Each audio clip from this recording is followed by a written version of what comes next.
Okay, cool. Let's go ahead and get started.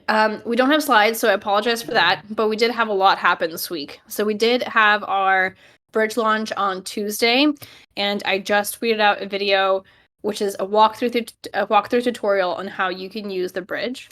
So I'll link that shortly. But yeah, that's definitely the biggest thing that happened today. And if you guys missed it, we also had an AMA with Chainport, which is our bridge provider.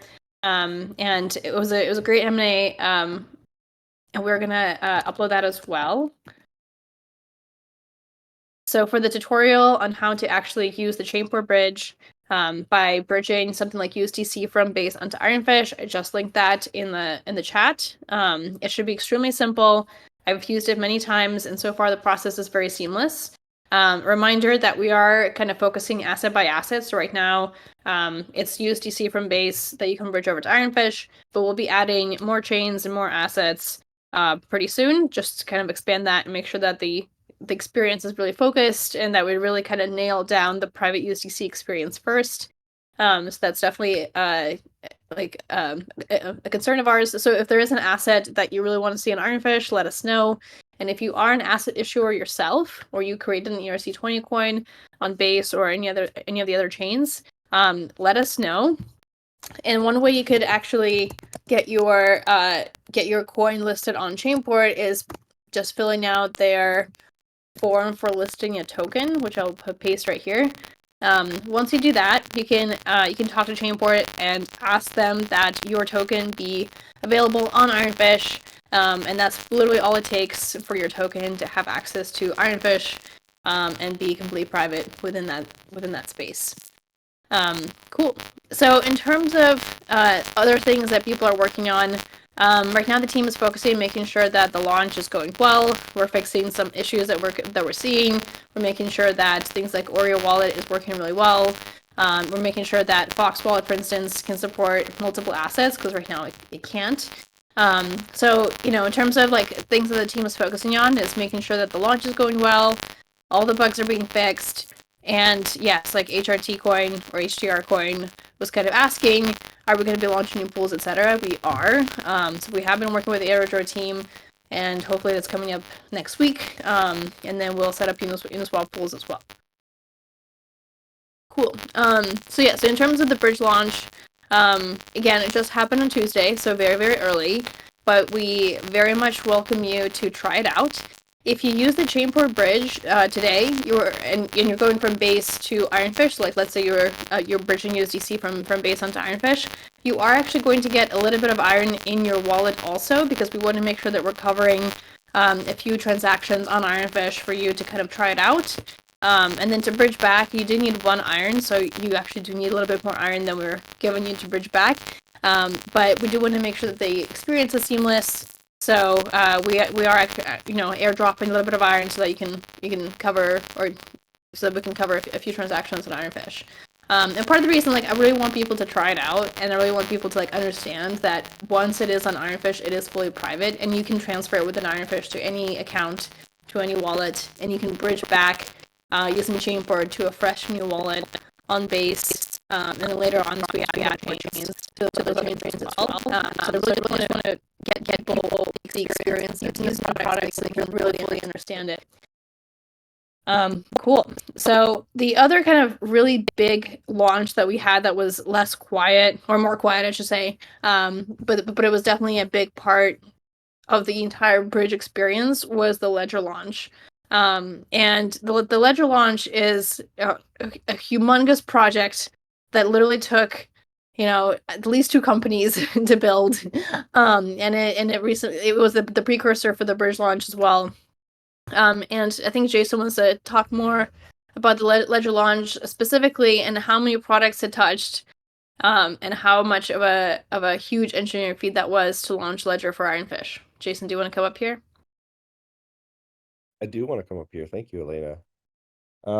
Yeah, so I'm going to talk about a couple things. One, obviously, this was a massive effort from the team that took multiple months. And just to be clear, this was actually a kind of engineering work that was done by Zondax, which is another kind of company that supports Ironfish as well as other protocols. And they spent a lot of time working on kind of building a ledger app, and then kind of our team kind of helping them kind of finish it off and kind of debug it and then get the last pieces done. But we're super excited because one of the main usability problems with Ironfish is custody. A lot of people have issues with custodying Iron uh, because it's like, well, I have to use this node and I have to make sure to use these exports. There was a case actually in our Discord. I don't know if that user is in here, maybe a couple weeks ago, where they had bridged about $20 over and their mnemonic was invalid. They ultimately sent us like their mnemonic because they wanted us to debug it, which you should not do. Did not ask for this user's mnemonic, but they didn't even have a correct mnemonic. And that kind of shows how challenging it is to basically kind of custody things sometimes for like people. If you're either not a crypto expert or just a normal person that doesn't want to have to deal with all the issues of managing like your keys directly. So we're super excited. This makes it so much easier to have Iron. And again, we are obviously always focused around making sure things are incredibly easy to use. So with that, we integrated it into our CLI product, which is obviously very technical, but we made sure that it was very easy to use in our Node app GUI application as well that runs a full node. So it's our Node wallet, and we were very excited to integrate there. But we actually didn't even stop there. We went one step further, and we actually helped integrate it into Oriole Wallet, which is a third-party wallet run by our community, Fish Guy. He's not in the call right now, but he actually just put out another update last night.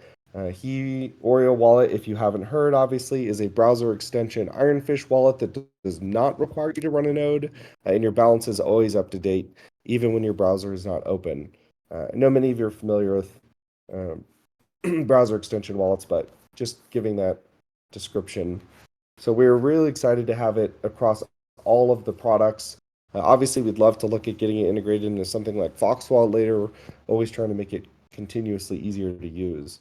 So love that we're integrating in all of our products, and community members who are developers are also integrated into their products. So thank you. Pass it back to Elena. Cool, awesome. I mean, in terms of like, the big updates, that's pretty much it. We've been really heads down, making sure this bridge launch goes well and everything works on the technical side. Now we're going to be working with our partners. We're helping Oriole Wallet make sure that they can support USDC as well. We're making sure that Fox Wallet can support it as well.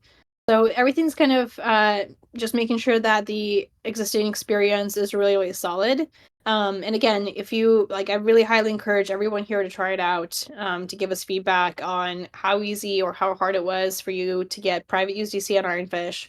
And if you are curious about other use cases for, other private tokens or other use cases for other tokens being private, let us know. And if you have a favorite token that you want to see private on Ironfish, do let us know as well, because then we'll go ahead and prioritize that.